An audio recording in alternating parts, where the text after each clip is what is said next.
Hey everybody, Dr. Bain here, Unruly Doctor Podcast, probably on episode 4. I've got a researcher here, Tom Paladino. Tom, why don't you introduce yourself? Give everybody a little bit of background on yourself and kind of how you got into this whole, because today's going to be about scalar energy, which most of my patients and people that follow me probably have no idea what that is. Dr. Bain, thanks for the scalar energy. I work with scalar energy. What is that? It's not electricity. Right. It's 0-point energy, quantum energy. So I've devoted my career to this science. It's an emerging science in which we're working with a different energy spectrum than that of electromagnetic energy. Right. Scalar energy. As far as I'm concerned, it's the new technology that will change our future. Well, and it's kind of funny is part of the background before you guys had ended up getting contacted, I think, through your marketing folks or whatever. Somehow they found me. I don't know how they found me, which was really kind of cool because, talk about scalar energy, right? And thought and metaphysical manifestation, right? We had just started this podcast and I was just talking just this week before you guys we ever even met, that I was talking to my patients about scalar energy and how I'm like, man, I'm really telling you guys, I think this is a big part of the future of healthcare, and in terms of being able to treat people remotely anywhere in the world, anywhere in the globe, the ability to send energy anywhere you want of all different types. And then it was like, I'm telling you, within a day later, boop, I got a little message on my Facebook and I was like, and she's talking about, hey, I got somebody who's, I don't know if you've heard of this, scalar energy. And I'm like, whoa. And it always boggles my mind when metaphysically I put something out there and then somehow it comes into my life. Right. And that's the future energy that we're speaking of. Right. Scalar energy. Or Tesla energy. Well, many people understand that name. That's Nikola Tesla. Yeah, and this was his last invention, basically, right? Like this was the future of this was going to replace the Tesla coil, wasn't it? Was it not? Exactly. Yeah. He was delving into this radiant energy, Tesla energy. Right. The bottom line, it's free from the stars. You don't have to build a power plant. Right. It's free energy. Well, I think that's the most incredible thing about the potential of scalar energy is that not only does it have a health use, which I'm of course interested in, but it has an applicable use for potentially powering the entire world. And if my understanding is correct, we're not even talking power lines anymore, right? We're talking no power lines, no pollution, no whatever. I mean, it's just exactly. It's just in the ether. Yes, it's the universal cloud, right? As I refer to it. If you look at Tesla's wireless towers, he was transmitting energy over 100 years ago, right, by way of scalar energy, delivering an output of energy that was usable, could be utilized without a power plant, without wires. He was way ahead of his time. Now, I think I'm just assuming here, but I also listened to some of your other interviews that you've done before. So I think we're probably on the same page, where that information was probably sent into his brain, right, from a higher power, right? He was supposed to discover said energy. And unfortunately, as I listened to one of your other podcasts you did about, the cabal or whatever you want to call it, basically kiboshed this whole thing. I mean, as they always do.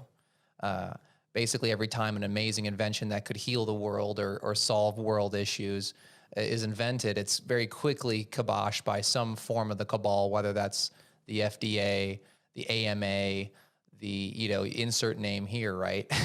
It's like crazy, to even... You're absolutely right. Tesla, he did have divine wisdom.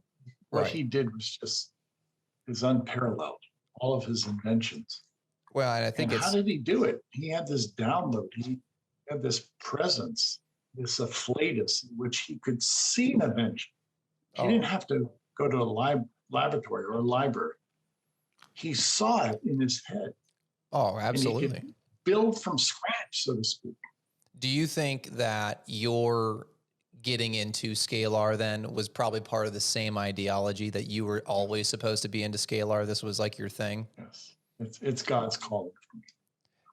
Give me a little And bit of why? It's background on that. for the good of humanity. That's the point of technology, Yeah. to help people.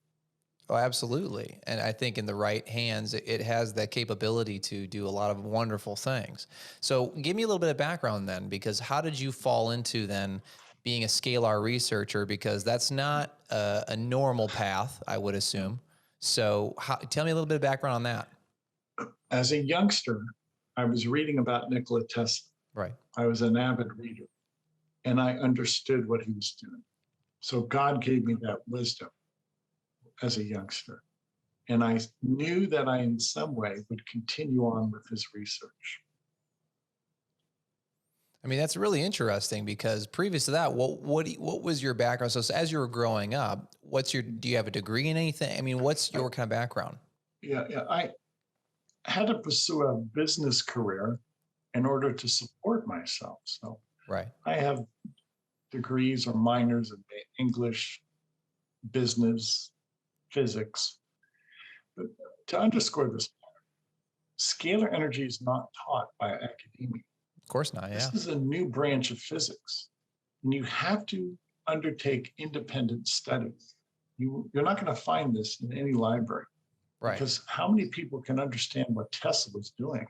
That is the scalar energy physics textbook, but very few people can understand his work.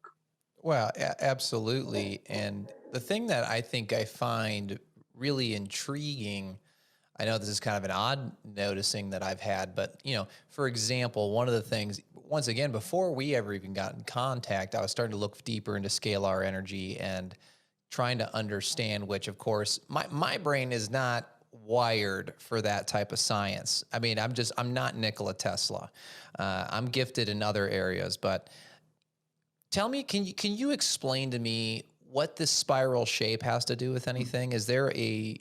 What is that at all? I don't even understand what's with this spiral thing, because I noticed that every time I look at like a scalar device, it has this spiral shape. What is that? What does that even mean? Scalar energy is a double helix. Okay. It is the same ratio and proportion to that of the human genome, to the human DNA. That's and I fascinating. believe that the scalar wave, the double helix, is the cause of all human DNA. So if you can look at a DNA model, that is the miniature form of a scalar wave. That opens the conversation, I guess, up to so many interesting realms, because essentially then what we're theorizing here, because once again, this, like you said, it's not new. It's just no one ever put any effort into it after Tesla, because he got kiboshed and it just got buried, right?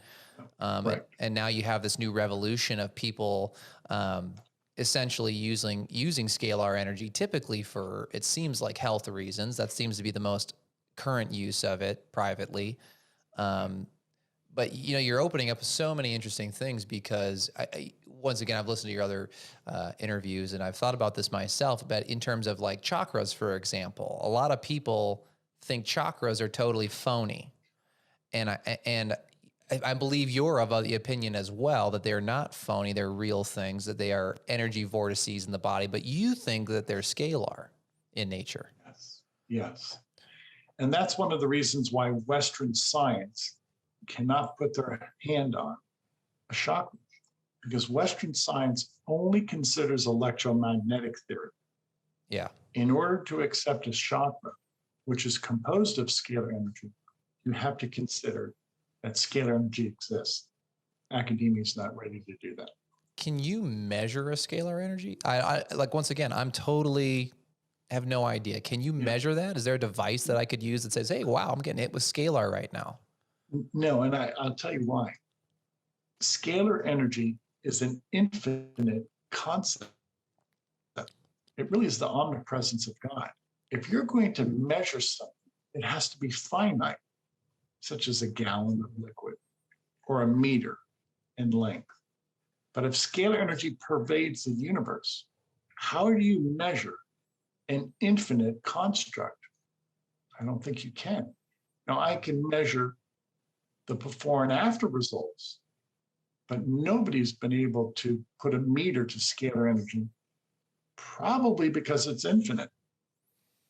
That's really intriguing to, because thinking about, I mean, I'm always Mr. Philosophy. So, I mean, this is the type of stuff that unfortunately, or maybe fortunately, I don't know, my brain constantly is thinking about all the time, all these different intricacies. And that's part of the reason I'm here on Earth, is to help spread people like, the message that you're spreading. That's part of my purpose. Is I just know deep down, I'm here to help spread the knowledge that everybody needs to know. Everybody needs to know this stuff exists. Now, whether they use it or not is up to them, right? We have free will. But you need to know this stuff exists. We have a right to know, right? Yes. It's exactly. It's like we have the town square, and unfortunately now I believe that because of how our world is set up, people like you, people like I, the town square is gone, right? Like people like you and I, right? You'd be in the town square, you'd be shouting from the rooftops, "Oh my God, guys, Scalar Energy. I'm healing this, I'm fixing that. This is free energy for everybody." And then now the town square is gone. You don't have that outlet anymore. You're right. You're right. And it's unfortunate because people like you and I are very passionate about these things, and we're not asking for much in return. Of course you have to make a basic living for example, like me, I have to make a basic living to heal people using what I know. You have to make a basic living healing people with what you know. But in comparison to healthcare of today, we're not asking even a fraction. No. We're just trying to be able to survive and then spread the message. That's always been my objective. Right. Now, I mentioned earlier that I had to work, and I still have to work. Right. Because there's no money in this. Yes. This is all groundbreaking. There is no industry. Right. So I have another means of income. Correct. I've had to my entire life. There is no college class for scalar energy. There is no position in scalar energy. Right. It has to come from the love of your heart. Absolutely. And that's the way invention and discovery begins. It doesn't begin in the boardroom. Right. It begins in the laboratory. And in terms of your history, this was almost kind of handed down to you, right? If I understand right. So give me a little bit of background on that for the folks who are listening here. How did this get handed into your lap? It was rather fortuitous. Right. I always say that I studied Tesla in theory, but I was fortunate enough to meet a family, the Hieronymus family. And this family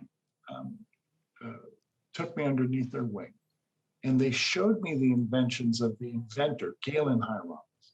Now, I never met the inventor, but again, the family took me under their wing. And they essentially passed on to me his notes and his laboratory instruments. So that was my head start. It was by God's design. And here we are today. I've made this a successful scientific pursuit because of my predecessors. I didn't have to start from ground zero. I think that's really interesting. And, it's kind of funny because obviously the deeper I get into metaphysics and really what life is in general, and I can have so many talks and conversations about just what this whole matrix we've been plopped into is anyway, right? But the fact that fell into your lap, it's like, you have to look at that. You say, did it really fall into your lap, or was it always going to go there? It was God's will. Yeah, it was always going to go there. Just like, for example, this interview was always going to go there because all I had to do was think about scalar energy, and boom, I got a scalar energy guy popped into my Facebook. I mean, instantaneously. It was like within a day. It was very interesting like that. Wow. So I didn't even tell her that, but I told my other patients that. I said, "You're not even going to believe what happened." I told the patients I was telling about scalar. So anyway, and two, for the patients at home to know, I'm getting treated right now by you right now. Mm-hmm. So can you explain, because this is one of the things that I'm still trying to wrap my mind around, because I also have a background in looking at a lot looking up a lot of information about Rife frequencies. So I think anybody who's kind of really into alternative health may have heard of Rife, may have heard of Scalar. Is there a difference? Is there a melding together? I mean, how does this go together? You know, Royal Rife was a genius. Yeah. What Rife achieved with electromagnetic energy in person, I can achieve with scalar energy, with a photograph. Now, keep in mind, if you have a Rife instrument today, you have to be in person to be treated. Right. I work with photographs only in a different dimension, scalar energy. So scalar energy can access the energy on a photograph. That's the metaphysical part. Scalar energy is not physical. There's no physical construct. There's not even an electron involved. So we're working with the information system of the universe. So with these pictures right now, because here's the thing, I'm an open guy. So my thing is I'm always just trial and error, you know? So for example, I asked you guys, hey, could I, you know, before we do the show, can I at least have some time to try it out so that I can speak from experience to see if I'm noticing anything, right? So I'm always trial and error. Either it does or it doesn't. That's my thing. Either it does or it doesn't. But a lot of people out there, even with, you know, even if they try it, they're still going to have a lot of skepticism when you say something like, look, I just need your photograph and this thing's going to do it. So is there any way to clarify how, or is it very much metaphysical to the point where it's just like, look, I just know it does, and that's how it works? We have to consider that I'm not working in the electromagnetic spectrum. Right. So if I'm working with scalar energy exclusively, it requires a new scientific testing protocol. Right. Now, people have asked me, Tom, where are the double-blind tests? There's no double-blind test for a photograph. Right. In order to prove this new science, you need a new testing method. Right. So how do you get something like, so for example, right, when I've played around with Rife and I have a Rife machine at home, I just never use it because I'd like to say I'm willing to spend an hour and a half with pads on my body every day when I'm home at work after a 13-hour day, right? But let's be honest, I'm not. So Scalar opens up a whole new realm of possibilities for my own health that I'm always trying to push because I don't have to attach something to myself. And, you know, you feel what I'm saying there. So, but for people like me, how do you discover, for example, the scalar signature, the thumbprint of a vitamin or something else? Because these are the things that you would know that you've sent me information on. And I just want to know, how did you figure that out? How does anybody know? How do you do that? There's no guesswork to that. Right. Now, I use photographs exclusively, and Right. that's why it works. There's no human input. This is a photograph of the herpes virus. Okay. If I place this photograph of herpes, it's a magnified photograph in the instrument looks at the molecular bonds on the photograph. Okay. And then sends that information, those molecular bond instructions, into my photograph. So if I had the herpes virus, the instructions from the photograph would unbind or negate the molecular bonds of herpes. So this photograph of herpes serves as the instructions to unbind or transmute the herpes virus. So what we're saying is, if I'm thinking of Rife, he's literal frequencies, right? So he's dialing in 128 hertz frequency to kill Borrelia burgdorferi bacteria or whatever. I'm just guessing, right? But in your case, you're saying somehow in this image, we've captured essentially the blueprint of that thing. Yes. And as long as I have a picture of that thing, I've captured the blueprint. So then when I treat it with energy, I'm able to treat said thing without knowing said frequency or whatever it may be. Yes.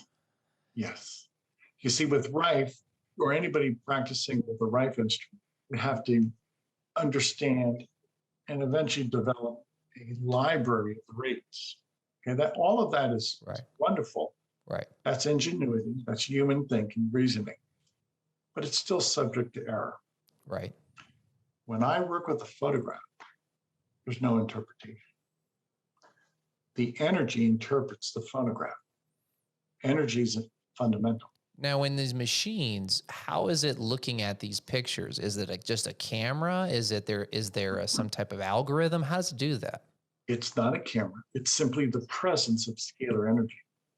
So if I place a photograph of the herpes virus right next to my photograph, these two information fields interact instantaneously.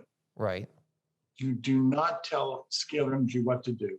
It knows what to do. If I place this photograph of herpes inside the instrument, it will immediately send a signal into my photograph. Okay. That's intriguing. Okay. So then now, for example, if I have 100 people I'm treating, how many machines do I need to be able to treat 100 people like this? You can treat 1 million people simultaneously by a photo collage. Today, I had probably at least 200,000 people in the instrument by miniaturized photographs. So I can treat simultaneously 1 million or 2 million people by way of a photograph. Boy, I don't treat one-on-one. That is I treat as a group. You're right. The instrument, I think that on the high end, I could probably treat 10 million to 15 million people simultaneously. With one machine? With one machine. Holy moly. That's pretty insane. Yes. Wow. That boggles my mind. You see how this is going to quickly unfold as global healing. Oh, for sure. By way of a photograph. The question, I think, is I think the barrier that's going to happen is how do you convince people, I'm talking regular blue collar working class people, not people like me who are super metaphysical. And once again, I only judge something off of not what someone's telling me, but off of what I experience, right? I always go off of what my body tells me. How do you convince these folks? Because, I'm sure you can admit that's hard for a lot of people to swallow. It is very hard. And that's why I've been at this for 40, 45 years. Yeah. Convincing people is difficult. This is why I have free sessions on my website. Yes. You have to present this in a non-threatening way. Right. Because, and I agree, because I think that, once again, most people would say, and I'm sure I get this type of hate all the time on my social media, and mine's a much easier sell. Not an easy sell. I'm not going to say that what I do is an easy sell, but I will say in comparison to someone who says, hey, a photo can do this, right? Two separate things. Right. So, I think you're right in that regards where, we're going to have to let people judge for themselves as they receive treatments or something for things like this. Because, and here's the thing for everybody who's listening to this, I've been getting treated now, I think how long? Like 7 days? I think it's been like 7 days or I think it's something like that. I can tell you what, every morning for the last 7 days, I have been detoxing hard, like every morning for 7 days. So I know it's killing something, because it was very distinct from day one that I started detoxing every morning. And I went and looked at the treatment schedule, and the treatment schedule is every morning it's the pathogens and the chemicals, metals, and all the things that you got to get out. That's right. So, I've been waking up with a broken sweat every morning as I'm pushing out all these. Oh yeah, for sure. Not a bad thing. I'm all in on that. Yeah. Thank you for that. Yeah. I think it's working amazingly well. Yeah, it does. Why? It's fundamental. Right. Energy never takes a day off.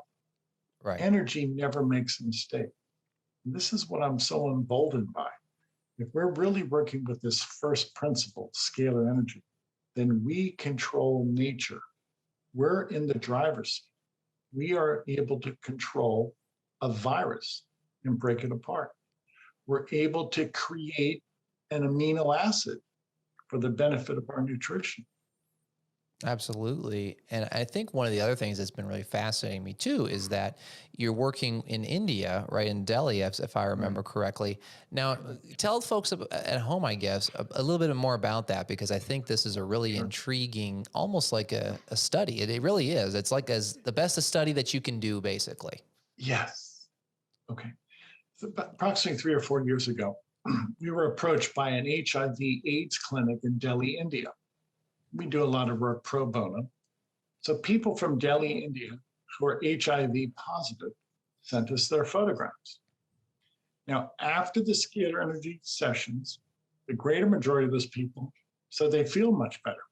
Many of them are gaining weight and they no longer have symptoms of HIV.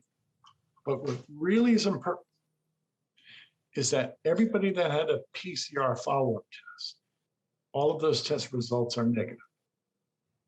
So on my end, from my laboratory, I can tell the absence of the HIV virus on their photograph. But I have to rely upon people in India to give me their testimony or to follow up with a PCR test in Delhi, India. So there's no immediate cause and effect relationship that can be proven by current scientific protocol, because this is not Western medicine. It's not Western science. So what do I rely upon? People's testimonies and their PCR test.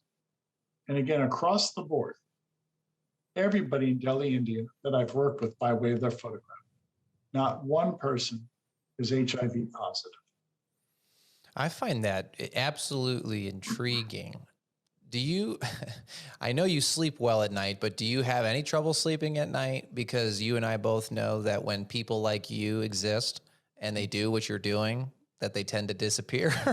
I mean, not to scare you. I'm not trying to freak No, you out, God, but God protects me. yeah, And you realize, Doctor, the gigantic ramifications yeah, here. If I can work with 1 million or 2 million people a day yes, and prove from my laboratory that I can eradicate, cure, transmute viruses, bacteria, fungi, you realize what that means to the yes, people of the world and how people will benefit. correct. But on the flip side, it's a threat to some people. Well, I would totally imagine, because I could even see, because this was, once again, we're going back to older technologies, right? But in Rife wanted this to go, that his type of technology, he wanted to go consumer eventually, I think is where he was going with it, right? First into doctors' offices privately. And then Yes. eventually I think he wanted to bring it into the household. I think Scalar, once again, has the same potential where first it may go into doctors' offices, and then it could easily go into consumer, because they've even got ones now that are starting to be scalar at home, which is Yes. intriguing. Do you think Yes. that's the future of this? Where do you think this will It, go if it's allowed to actually happen? it could be. And it really depends upon which instrument you're working with, how effective those instruments are. I have to underscore my instrument is custom built. Yeah, So I try not to compare myself to other instruments because there is no comparison. of course. So we have to look at each instrument, each function, and then decide what the merit of those instruments are. How far do you think this will go if it's allowed to go there? So, in terms of society at large, right? Let's just say Scalar is able to be known by most people, right? It's a common household name. It's a common brand. Where does this go? What does this do for the world? What does this change? From my perspective, if I can prove to the world that I can eradicate microbes and do so by way of a photograph, I should have the following, the support that I need from a grassroots movement. Yeah. And then I'm going to move on to energy generation and to work with Scalar Energy to improve our telecommunications industry, and perhaps eventually delve into anti-gravity. Scalar energy is a cause of gravity. If you can overcome or control gravity, then that's the perfect transportation, an anti-gravity instrument. So you're talking, I mean, and I'm also very deep into this recently. You're talking about basically the same technology that a UFO would use, for example, that has Yes. no um, fuel. There's no fuel in a UFO, right? Correct. They're able to move, you know, Yes. they're also interdimensional. So does scalar technology potentially have that capability to bring us Yes. through different dimensions, through different time frames? Yes. Wow. Scalar energy transcends time and space. And Wow. this is why you see many flying saucers performing these physical movements that cannot be explained by electromagnetic theory. Why? They're not subject to electromagnetic energy. Right. They're subject to a scalar energy environment. This is why you can see a flying saucer make a 90-degree angle turn at 2,000 miles per hour, Right. because it's not subject to gravity. It's an anti-gravity environment. What I think is concerning to me is that I think, well, fairly sure, I'm sure our government knows about scalar energy. I'm sure they use scalar energy for something. They just don't let the rest of us know what they're experimenting with and what technologies that they have access to. That's You're right. that's what I think concerns me. So what do you think it's going to take to force them to finally let this information be known to everybody? What do we have to do in order to actually push this to be known? The public, the people have to form a grassroots movement and demand it. Yeah. And that way it cannot be covered up anymore. Right. There have been a lot of dirty secrets that governments around the world have kept from the people. Right. Once the information is out and it becomes common knowledge, you can't cover it up anymore. Right. With something like this, because once again, like you're talking about, and what I've read and understood is that, I mean, this is the entire movement of our future. This is the entire changing of our vehicles. This is the changing of our electricity. This is the changing Yes. of maybe even nutrition. I mean, kind of like you're saying, if you can self-generate nutrients inside the body, Yes. you may have eliminated the need for food. Am I on that Many understanding? people who've been on my program for months tell me that they're missing at least one meal a day Right. because their body's getting nutrition from quantum science, from quantum energy. In other words, scalar energy will actually assemble an antioxidant Right. from the existing proteins and elements in the body. You don't have to eat food. Right. We create the nutrient. Well, and I think that's a fascinating way to put this, because I've been trying to wrap my mind around, once again, I'm obviously not the Nikola Tesla, right? That's just not who I am. I'm more of an applicator of the intelligences of other people. I have an intelligence to take the intelligence of someone else and apply that to a body to start helping someone. I've been really trying to wrap my mind around that ideology, right? Because we've had instances like this, historically speaking, whether people want to believe that or not, of, for example, like yogis and things like that, who eat no food for years. They purely meditate, that they get everything that they need energetically, and somehow they're able to survive what is supposed to be physically impossible without eating any solid food. And like you kind of mentioned, right? Thought is scalar energy. Yes. So it's almost like your own body has the capability to produce scalar energy with the intent and thought to do said thing. Exactly. Right.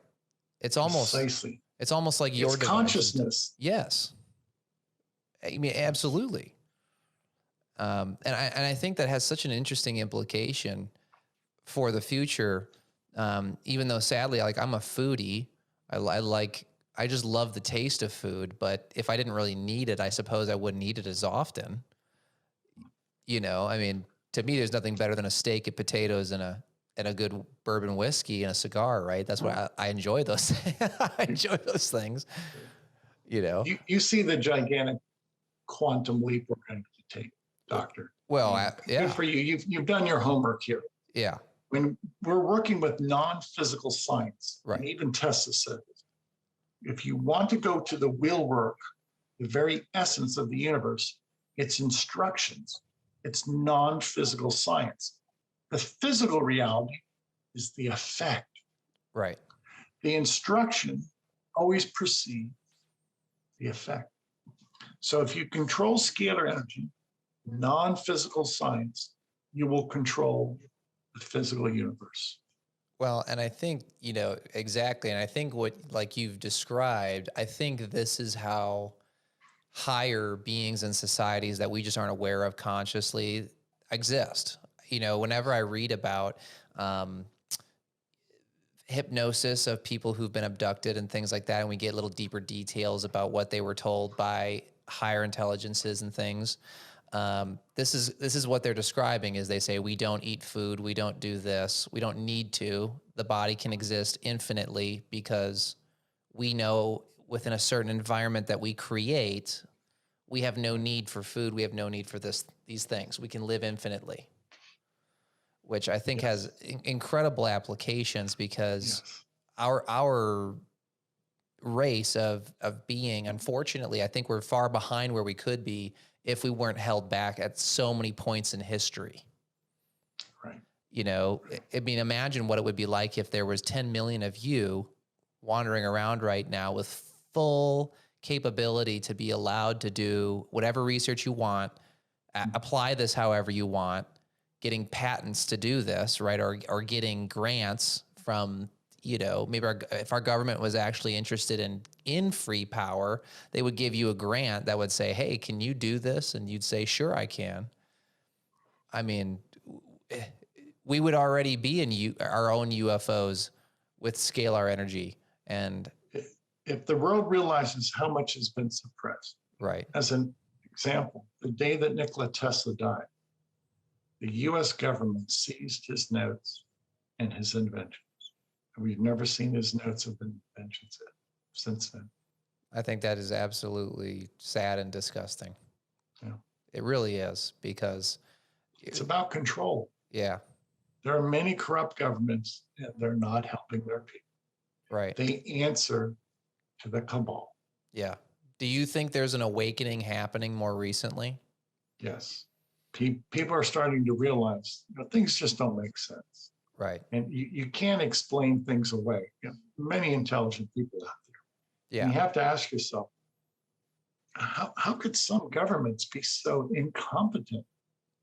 Right. Well, it's not necessarily that they're incompetent, but they're not answering to the people. Right. They answer to the cabal. You're right.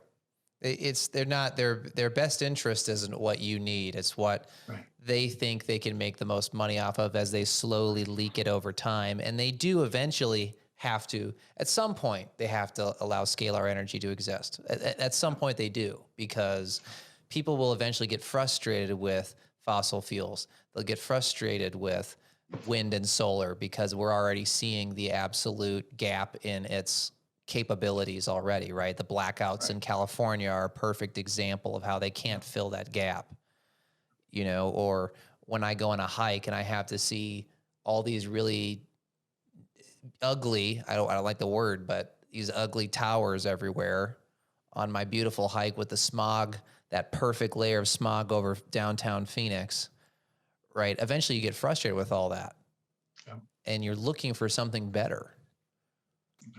And I think that day is coming. I think that day is coming. I'm hoping it's within our lifetime, and that things like scalar energy are not going to sit at the back seat much longer. Because, I think we have an absolute need for something like this. I think we have an absolute need for something like this right now. Specifically, whether people will want to believe what's currently happening as a bioweapon from a lab or an accidental leak or a whatever. I think scalar energy has a beautiful place to sit right in there, and you could treat the entire population for this immediately. Exactly. I'll titillate the audience. In the past 3, 4, 5 years, I'm sure we've worked with already 100 million people around the world. We have volunteers that are taking photographs of entire villages in Africa. Right. I think it's interesting that how do you say this? It's the first world countries are the ones with the least belief and skepticism of anybody. They have the most skepticism with the least belief in the possibility of anything better. And then you go to I don't want to say third world countries, but you go to places, you know, like you're describing, and they're very much more open to these things because they know the power of ancient healings. They know the power of shamans or local healers or things. They know this. It's like not even a question. So, You're right. you know, and they're very much like in our ideologies where it's like, just prove it to me. And if it works, then we know it works and they'll do it. Yeah. You know, and I think that's a higher form of intelligence than just blatant skepticism that just because the concept of something doesn't make sense to you, it automatically must be dumped into not real. Yeah. Yeah. We're starting to see that already as this healing ministry permeates the globe. Different cultures have a different level of acceptance. You know, I can't give you a standard answer to that, but I see a great deal of acceptance in the future from Asia, the Pacific Rim, Yeah. because they grew up with chi and prana. Yes. Do you, so you, and I understand it, you think they're all one and the same. You think that that's just a different description of scalar. Yes. What made you come to that conclusion when you were kind of know, looking deeper into this? Many faith healers have healing hands. Right. What is that? Scalar energy. Right. That's not electricity. If you can heal somebody by placing their hands on them or by prayer, meditation, that's scalar energy. Scalar energy is thought or prayer. Right. And this is what we've experienced. So what people do by faith healing, I do by way of an instrument. So really there's an analog, there's a similarity. Well, I think it's an easier way to wrap people's minds around it because, you know, one of the things that I've been looking deeper into as I continue to try to increase my own healing abilities, and the longer time goes on, the more metaphysical I become with my healings, less mechanical. You know, I may have a degree in mechanical healing, but every year it seems to go further and further away from that because I realize that the mechanical body is always going to die, but the energy and the ethereal body is something I can impact permanently. I even look back to people like, I was just talking about this last week on the podcast about, you know, for example, Jesus Christ, whether you're a religious person or not, from what your description is, he's a scalar healer. And in fact, he just developed a technique of healing because then he taught it to all of his disciples who could not heal before. After learning from Jesus, were able to heal by hand after having learned from him. Yes. And I think that's fascinating. I believe scalar energy is a divine energy. Yeah. I believe it's the omnipresence of God. It transcends time and space. So if there really is an energy, a dimension that transcends all time, all space, it has to be divine. I think you're absolutely right. I think that's actually where the bigger gap for people's happening, because I think what's happened over time is we've had a group of people awakening who are becoming more spiritual. They're dropping the labels of how they want to be spiritual, right? They don't need to be this religion or that. They're dropping the labels and they're just becoming very open to the universe and being an infinite being, right? But there's also been a subset of people who are going the opposite way, where they're saying there is nothing after this. There is no metaphysical. There is no anything more than this. This is it, right? Everything was by accident, right? My existence was a total accident due to evolution. And I think that's where the gap is, because I think this isn't that hard for people to understand, for people who are in the spiritual side of this.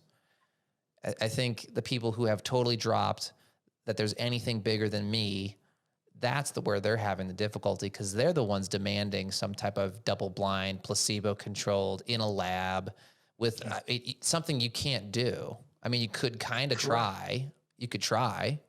Yeah. You know? You're right. There is no scientific protocol right. for working with a person's photograph. Right. It's a new science that will demand a new testing method. Right. And right now, who knows what that testing protocol will be? Absolutely.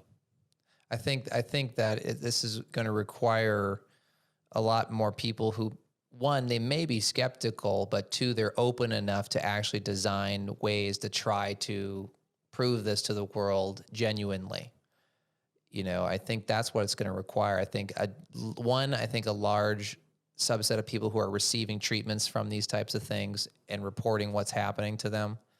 And then from there, you could actually start to get some more evidence, right? So for example, I'm sure you've got at least a couple here and there where you've had people who had blood work once, like you said, that said this before, like a PCR test that's positive, and now their PCR tests are all negative. These are great pieces of evidence as a beginning. I think that's the beginning of a study.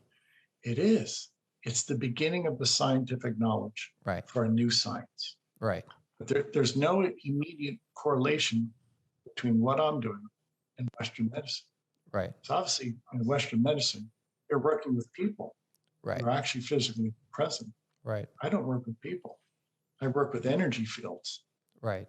Can Scalar do a biofeedback scan, kind of like Rife did? Can they do a biofeedback scan? I don't have that ability with a computer Right. to provide that data. Right. Do I think it's possible? Yes.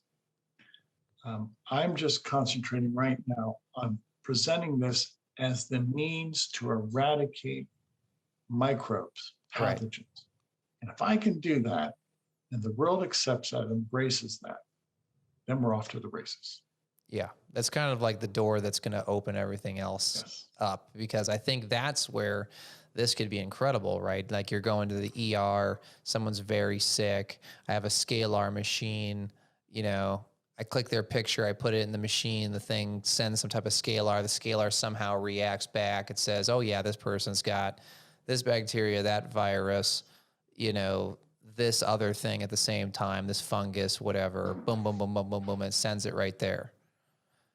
Yes, that could be the future. Yeah, and it could be done in minutes. That's the crazy thing. It could probably be done all in 10 minutes, and then the treatment's like 30 minutes, and you don't have to take blood. You don't have to cut them open. You don't have to give them a drug, which has reactions that could hurt you, right? I mean, I think people need to be honest about that. Drugs have side effects. It's incredible future. It's pregnant with capability, possibilities. That must be tough for you to have that weight on your shoulders and, to have to try to shoulder that charge. I'm waiting. We have to wait on the crowd. Yeah. I mean, all you can do is go day by day. I do the same thing every day by day. I always have this saying where I just go one person at a time. Yes. One person at a time. If I change one mind, I change that mind. They change the mind of a family member who changes the mind of a coworker. Yes. And I think it's just building a network of just, because that's how we do this. Because like you and I discussed today, it's like there's people who are in power who are going to be blocking our message. They actively are blocking our message. Yeah. But if enough of us make a network and your Facebook people meet my Facebook people meets, and it's this little underground kind of thing. Eventually we have millions of people who have heard this now. Yeah.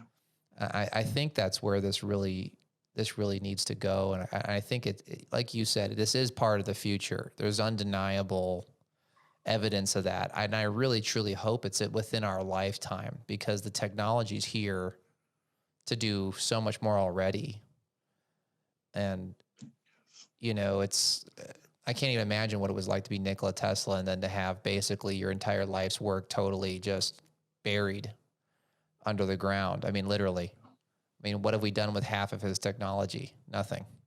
It's lost. We just buried it. I guarantee it's sitting in some government vault somewhere where they're probably experimenting with it and they probably know what it can do. But they're like, well, there's no money in this, or there's no power in this. This will empower other people if they knew the capability of this, or if they even understood the potential of their own mind and the ability of what their mind can actually do if you actually use that technology. I think I was actually watching something the other day where this one guy's basically been chased down by the government because he was teaching people how to contact aliens in large groups with meditation And basically he was teaching them how to almost use the scalar energy of their mind to contact aliens, and it was working. They were like seeing big lights in the sky, and there was ships showing up and crazy things. And the government, allegedly contacted that guy, basically telling him like, what are you doing? This is not, you're not allowed to have this knowledge or this information, So I think it's unfortunate. So, but I think everybody understands now. I think we've covered it pretty well. Is there anything that I've missed, Tom? Is there anything that you want people to understand about Scalar that maybe I haven't touched on? Doctor, I'm impressed with your thorough understanding of metaphysics. I try. You did a good job. I try, man. I actually just, one of the episodes I'm going to post after yours is just yesterday. I actually, I had have you ever had your stars read, your planets and your stars by an Ayurvedic astrologer? Oh man, buddy, I got to tell you, you got to go do that. Yeah. I got a guy, I'll introduce you. He's a trip. He was a super interesting guy, but he was a referral from my patients, but he basically read my planets and my stars about essentially that where I'm at, what I'm doing, it was always meant to be. This was always going to happen because of where I was born, at what time, and how the planets were aligned. I chose this pathway the way it's going. And the cool thing is, like I said, you, me, all the folks that are doing this, we're going to meet up. I think this is there's certain predestined things. I think our meeting was a predestined thing. And I think many more meetings between you, me, others, like I'm loving what's happening right now in my own life, because I can see where we're going to win this battle, and we're going to win it by you and I and others meeting one at a time, and we are spreading our knowledge to small groups of people who end up being bigger groups of people, and they can't stop us. There's nothing, you can't stop me from spreading this information. I'm gonna do anything I can to do that, to give every person a voice who I think has absolute valuable information for people to know, like anybody who's listening to this right now, all I wanted you to do was to listen to what Tom had to say. And anybody who's listening to this, I want you to give him a chance to essentially just show you what he can do, and judge it for yourself. Because, like I said at the beginning of the podcast, I'm getting treated right now. I've still got more treatment to go. And I can tell anybody who's listening to this, I felt an immediate impact on my body from the first day. First day. And now I'm a pretty energy sensitive guy. So, it's like the second the energies in a room will shift, I'm the first one to be like, something's going on. Right. So I might be a little more hypersensitive than most people to knowing when my energy field's getting touched on. But so tell folks at home, because I know that you offer a pretty interesting thing for folks to try this. And there's literally, because I did it, and there's literally nothing I have to give except for a photo, if I remember. Right. Our website allows anybody in the world to sign up for 15 days of sessions. The website is scalarlight.com. You're going to email us your photograph. The age of the photograph doesn't matter. It could be 20 years old. It could be a recent photograph. And we do that to prove to people, I'm all about performance, to prove to you that there's merit to this quantum therapy. Right. So you're going to visit scalarlight.com. You can send in photographs from your entire family. I suggest you include your pets, your cats, your dogs, because they are usually a good indication as to the quantum healing. And after 15 days, you should see a difference, a shift in your health to the betterment, to your improvement. Absolutely. I mean, I'm only 7 days in, and it's been an intriguing experience because, I usually use plant medicine, which is, I know, and once again, maybe this is a stretch because, once again, this isn't my wheelhouse, but I've always thought that food and plant medicine is just the blueprint for a certain set of energies that do a certain thing, right? And that's how it works, is it's just a blueprint of, if I take cranberry juice for a UTI, there's just a specific set of energy patterns in cranberries that cancel out a UTI, right? So what you're doing is you're essentially doing what a cranberry could do for a UTI, but you can just do it with just essentially the intention of it. Boom. You just wirelessly do it. Yes. And that's what I have. I have a consciousness instrument. Yeah. I have an information instrument. That's what scalar energy is. Right. It's the perfect information system. I think that's something that people should be excited about, especially my patients, because I do a lot of techniques for chemical problems for people where I'm putting them on a lot of different food supplements and herbs to handle different things that I find. And I'm sure I'd have a flock of my patients begging you for help because they're so sick of taking all the food supplements I make them take every day, including my own body, to try to stay healthy. So, well, you're the example, doctor. Yeah. You've detected a shift in your health within the first week. So you are the litmus test. Yeah, I give you full credit. And like I tell all my patients, I don't tell anybody to do anything unless, I've experienced it myself. I don't do anything for anybody unless I do it for me. And I've been very impressed with just what's happened in 7 days of treatment with this stuff. So, it has my full endorsement of it. So I hope that anybody who somehow finds this podcast and information, I really hope that they go to your website and they at least try this thing for 15 days because, when I did it, he doesn't ask for anything. You just give him a picture, for God's sakes, who cares? You got your picture on Facebook for anybody to see anyway, who cares? Send it over. Even if you're skeptical, I hope you send it over because I always go into anything with at least a little bit of skepticism. I'm never sold until you can prove it to me. Yeah. So, when I got my email of this is what we're going to do, I said, okay, I'm open, but I'm always skeptical, and sure enough, day 2, 3, I was trying to go I was going golfing with one of my patients and his son. And I'm saying, guys, I think I'm detoxing.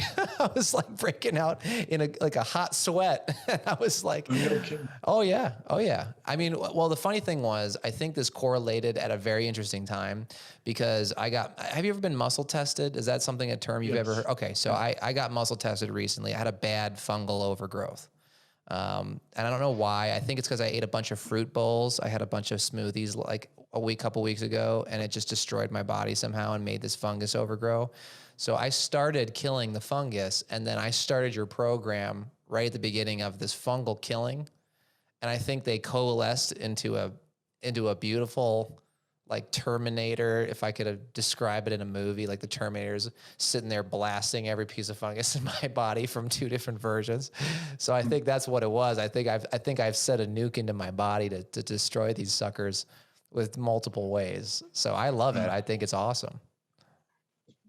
Thank you. Yeah. I give you full praise on that. I'm very excited. I want them gone. So I'm excited it's doing that. Yeah. That's the beginning body of knowledge. Yeah. A testimony. Yeah.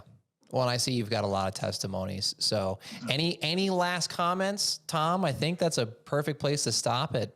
Yeah. I usually say this in closing. Yeah. The mind controls scalar energy. The heart controls scalar energy. So you're in charge of your destiny.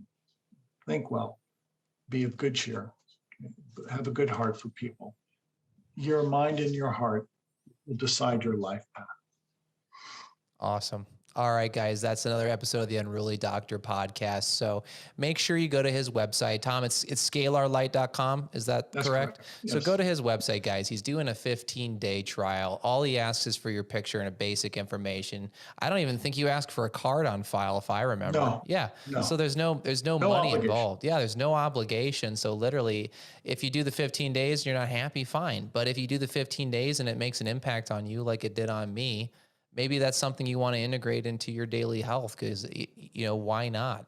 Getting treated every day remotely for things that you're going to be exposed to, like anybody in modern society. I tell patients this all the time. It's really hard to be healthy these days because of the world we live in. It's not 100 years ago. The air is bad, the water's bad, the food is bad. Everything has a lick of something in there. This could be a way to combat daily life. So I really do hope you go to scalarlight.com, give him a chance, try out his technology and see if it does something to impact your life. And maybe we'll have Tom on again. I hope you'd come on again. Please. Thank you for the invite this time. Awesome. Thank you so much, guys.